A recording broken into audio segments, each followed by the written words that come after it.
37 साल के रमेश का दिल अपने कमरे में जाते समय 25 साल के युवा सा धड़क रहा था। आने वाले लम्हों की कल्पना ही उसकी सांसों को बेकाबू किए दे रही थी। शरीर में झुरझुरी सी पैदा कर रही थी। आज उसकी सुहाग रात है। इस रात को उसने सपनों में इतनी बार जिया है कि इसके हकीकत में बदलने को लेकर उसे विश्वास ही नहीं हो रहा। बेशक वह अंजू को पैसे देकर ब्याह कर लाया है तो क्या हुआ, है तो उसकी पत्नी ही। और फिर दुनिया में ऐसी कौन सी शादी होती होगी जिसमें पैसे नहीं लगते, किसी में कम तो किसी में थोड़े ज़्यादा। 9 साल पहले जब छोटी बहन की शादी हुई तब पिताजी ने उसकी ससुराल वालों को दहेज में क्या कुछ नहीं दिया था। नकदी, गहने, गाड़ी, सभी कुछ तो था। तो क्या इसे किसी ने रिया के लिए दूल्हा खरीदना कहा था? नहीं ना। फिर वो क्यों अंजू को लेकर इतना सोच रहा था?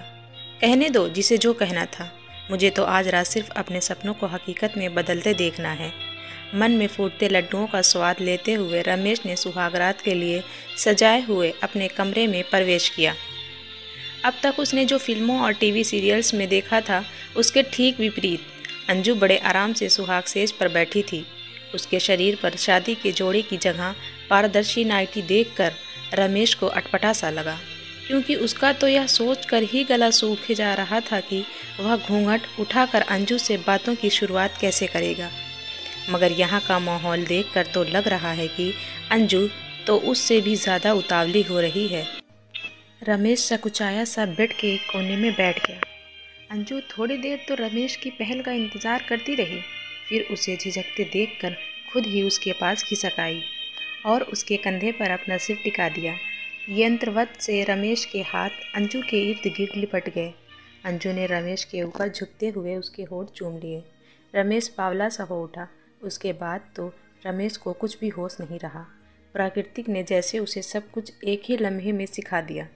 रमेश का यह पहला अनुभव ऐसा था जैसे गूंगे को गुड़ का स्वाद, जिसके स्वाद को सिर्फ महसूस किया जा सकता है, बयान नहीं। एक ही रात में रमेश तो जैसे जोरों का गुलाम ही हो गया था। आज अंजू ने उसे वह तोहफा दिया था जिसके सामने सारी बादशाहत फीकी थी। सुबह रमेश ने बेफिक्री से सोती हुई अंजू को नज़र भर कर देखा। सब कुछ सामान्य ही था उसमें, कद काठी, रंग रूप और चेहरा मोहरा, सभी कुछ। मगर फिर भी रात जो खास बात हुई उसे याद करके रमेश मन ही मन मुस्कुरा दिया और सोती हुई पत्नी को प्यार से चूमता हुआ कमरे से बाहर निकल गया। अंजू जैसी भी थी, रमेश से तो 21 ही थी। रमेश का गहरा सांवला रंग, मुटाया हुआ सा शरीर, कम पढ़ाई लिखाई, सभी कुछ उसकी शादी में रोड़ा बने हुए थे। अब तो सिर के बाल भी सफ़ेद होने लगे थे। बहुत कोशिशों के बाद भी जब जान पहचान और अपनी बिरादरी में रमेश के रिश्ते की बात नहीं जमी, तो उसकी बढ़ती हुई उम्र को देखते हुए उसकी बुआ ने उसकी माँ को सलाह दी कि अगर अपने समाज में बात नहीं बन पा रही है तो किसी गरीब घर की गैर बिरादरी की लड़की के बारे में सोचने में क्या बुराई है। और तो और आजकल तो लोग पैसे देकर भी दुल्हन ला रहे हैं। बुआ की बात से सहमत होते हुए भी रमेश की माँ ने एक बार उसकी कुंडली मंदिर वाले पंडित जी को दिखाने की सोची।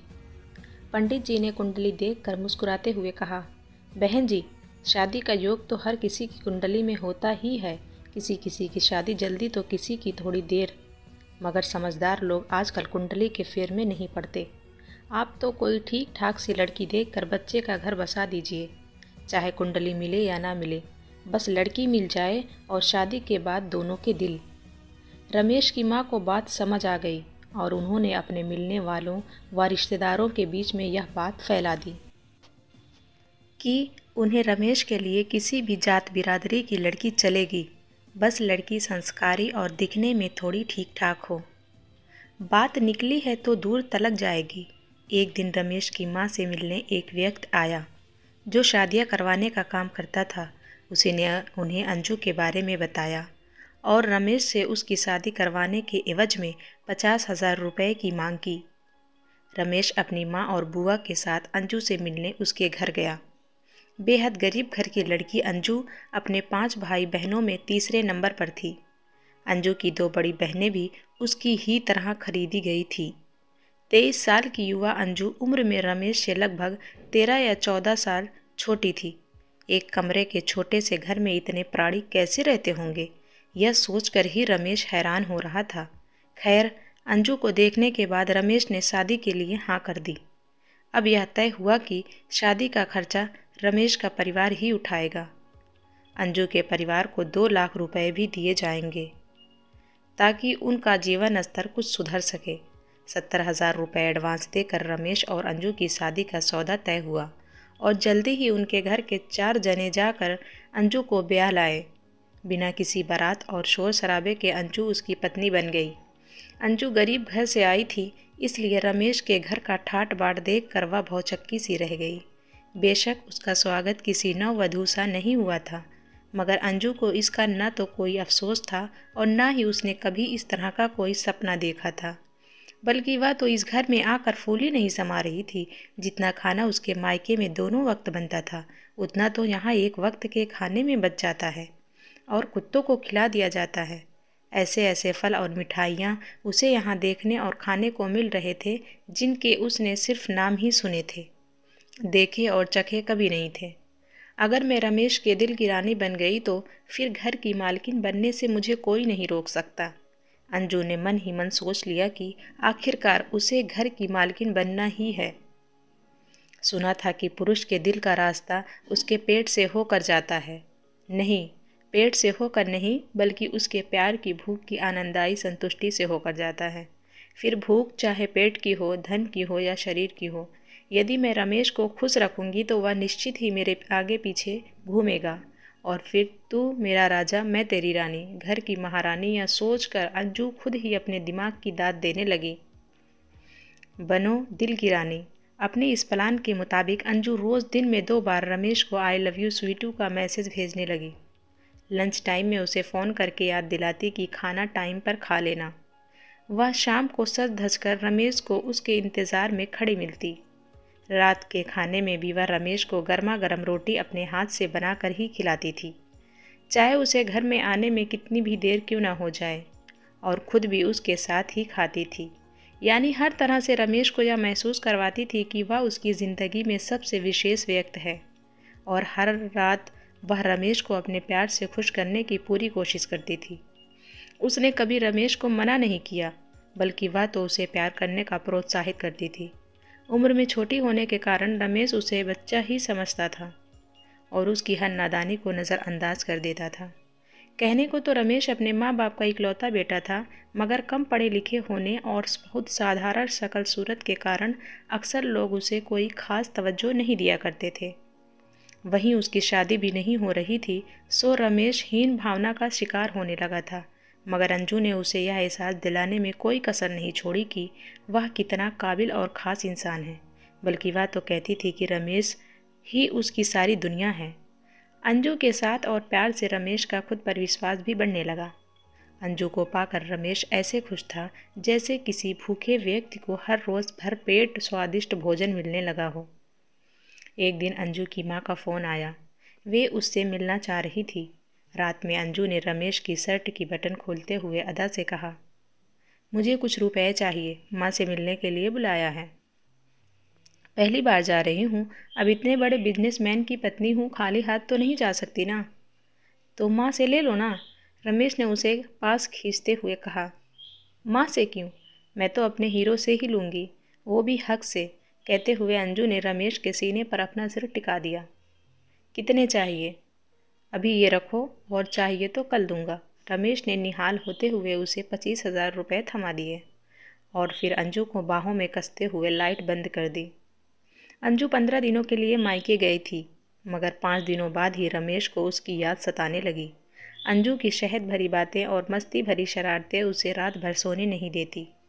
उसने अगले ही दिन अंजू को तत्काल का टिकट बनवाकर आने के लिए कह दिया। अंजू भी जैसे आने के लिए ही तैयार बैठी थी। उसके वापस आने के बाद रमेश की दीवानगी उसके लिए और भी बढ़ गई। अब अंजू हर महीने रमेश से 15 से 20,000 रुपये लेकर अपने मायके भेजने लगी।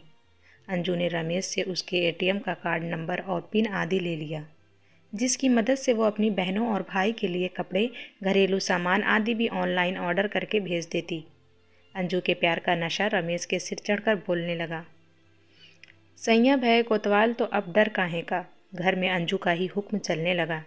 बेटे की इच्छा को देख रमेश की माँ को न चाहते हुए भी तिजोरी की चाबियाँ बहू को देनी पड़ी। सामाजिक लेन देन आदि भी सब कुछ उसी की रजामंदी या अनुमति से होता था। रमेश की माँ उसे कुछ नहीं कह पाती थी, क्योंकि अंजू ने उन्हें भी यह एहसास करवा दिया था कि उसने रमेश से शादी करके रमेश सहित उसके पूरे परिवार पर एहसान किया है। सुनिए ना, मेरी बड़ी इच्छा है कि मेरा नाम हर जगह आपके नाम के साथ जुड़ा हो। एक दिन अंजू ने रमेश से बड़े ही अपनेपन से कहा। अरे, इसमें इच्छा की क्या बात है, वह तो जुड़ा ही है। देखो, तुम मेरी अर्धांगिनी हो, यानी मेरा आधा हिस्सा। इस नाते मेरी हर सब संपत्ति पर तुम्हारा आधा हक हुआ ना। रमेश ने प्यार से अंजू को समझाया। वो तो ठीक है, मगर ये सब अगर कानूनी रूप से भी हो जाता तो कितना अच्छा होता, मगर उसमें तो कई पेच होंगे। चलो रहने दो, बिना मतलब आप परेशान हो जाएंगे। अंजू ने बालों की लट को उंगलियों में लपेटते हुए कहा। मेरी जान, मेरे तन, मेरे मन और धन, सबकी मालकिन हो तुम। रमेश ने उसे बाहों में भरते हुए कहा और फिर एक दिन वकील और सीए को बुलाकर अपने घर, दुकान, बैंक अकाउंट व अन्य सब प्रॉपर्टी में अंजू को कानूनन अपना उत्तराधिकारी बना दिया।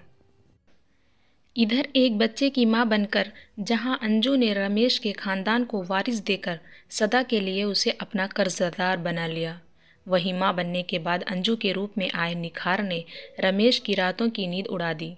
रमेश को अब अपनी ढलती उम्र का एहसास होने लगा था। वह यह महसूस करने लगा था कि मंजू को पहले की तरह खुश तो नहीं कर पाता था। अपनी इस गिल्ट को दूर करने के लिए वह अंजू की हर भौतिक ज़रूरत पूरी करने की कोशिश में लगा रहता। रमेश आंख बंद करके अंजू की हर बात मानने लगा था।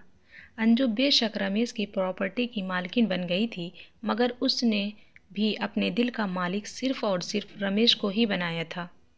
वो ये बात कभी नहीं भूल सकी थी कि जब उसके आस पड़ोस के लोग उसे खरीदी हुई दुल्हन कहकर हिकारत से देखते थे, तब यही रमेश कैसे उसकी ढाल बनकर सामने खड़ा हो जाता था और उसे दुनिया की चुभती हुई निगाहों से बचाकर अपने दिल में छिपा लेता था।